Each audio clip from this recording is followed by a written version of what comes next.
இதெல்லாம் தேவையா? கொஞ்சம் இருங்கப்பா.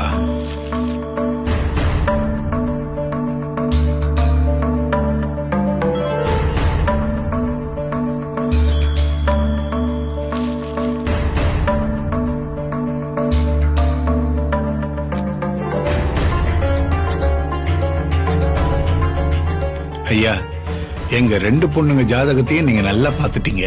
அதுல என்ன குறைன்னு எங்களால கண்டுபிடிக்க முடியல. நீங்க பார்த்த விதத்துல நல்ல வார்த்தை ஏதாவது சொன்னீங்கன்னா அது எங்களுக்கு ரொம்ப சந்தோஷமா இருக்கும்.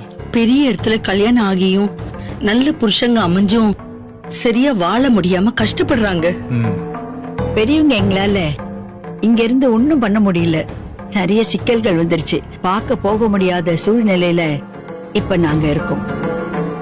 ஆசைப்பட்டு ஒரு போன் பண்ணி குழந்தைங்க குரல் கூட கேட்க முடியல. ஒரு நல்ல நாள் கெட்ட நாளுக்கு அங்க போய் அவங்கள பார்க்க முடியல. ஐயா, எங்க பேத்திங்க நிலைமையை பார்த்தா எங்களுக்கு ரொம்ப கஷ்டமா இருக்கு. 2 பேருமே லவ் மேரேஜ் தான். இப்ப அவங்க வாழ்க்கையில லவ்வ தவிர மத்த எல்லாமே இருக்கு. இந்த கஷ்டம் எல்லாம் எப்பயா தீரும்? என் 2 பொண்ணுங்களும் எப்ப உங்க புருஷங்களோட சந்தோஷமா நிம்மதியா வாழ்வாங்க? கொஞ்சம் பார்த்து சொல்லுங்க ஐயா. பாத்துரும். ஓம் சக்தி.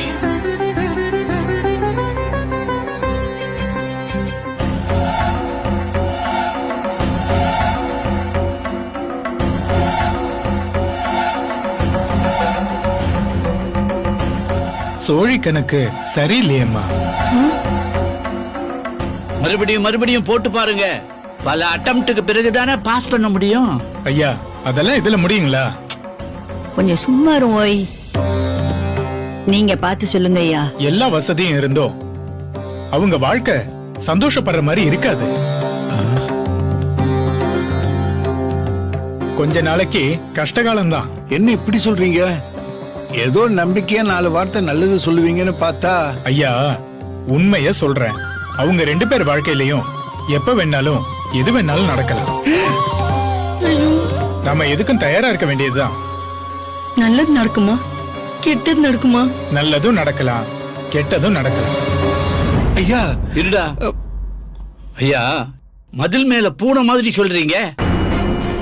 ஜோசியம் ஜாதகம் பாக்குறதே பாக்குறவங்களுக்கு ஒரு நம்பிக்கையை கொடுக்கறது தான். அதானே கரெக்ட். இப்ப என்னங்க ஐயா பண்றது?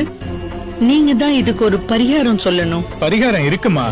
நம்ம ஊர்லயே சக்தி வாய்ந்த எல்லையம்மன் கோயில் இருக்குல்ல. நீங்க ஏன் கவலைப்படுறீங்க? 2 பொண்ணுங்க வாழ்க்கையும் நல்லா இருக்கணும்னு வேண்டிக்கிட்டு கோயிலுக்கு போய் அந்த அம்மனுக்கு 48 வெள்ளிக்கிழமை விளக்கு போடுங்க. உங்க பொண்ணுங்க வாழ்க்கையில அதுக்கப்புறம் வெளிச்சம் உண்டாகும். இன்னைக்கு கூட வெள்ளிக்கிழமை தான் ஜோசியரே. அப்ப இன்னையில இருந்தே ஆரம்பிங்க. நல்ல காரியத்தையும் தள்ளி போடணும். அதானே.